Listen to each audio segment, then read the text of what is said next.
When I was a new Christian, I was suffering. You say, what were you suffering? I had a friend, Craig. Craig had a family. I had a friend, Rod. Rod had a family. We were pretty tight. I didn't have a family. I would see them with their families, with their wives, with their children. I would drive home alone. Loneliness is a severe trial. You say, how were you helped? Jesus visited me in those years of my life in ways I don't experience now.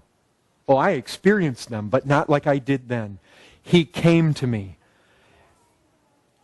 His presence was so sweet, it turned my darkness into light.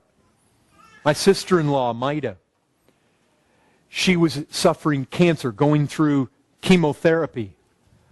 Bitter trial. She was like on a 2-week rotation of chemo.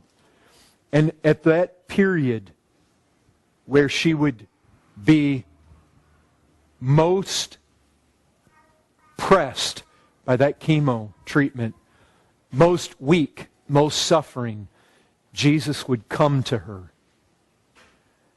And she actually wept when she was healed because those seasons would not come anymore.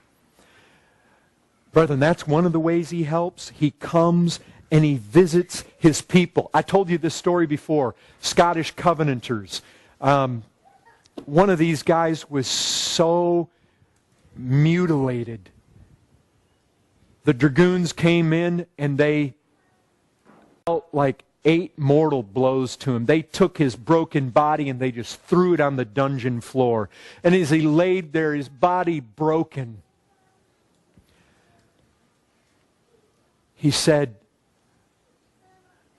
I don't know if I can withstand this any longer.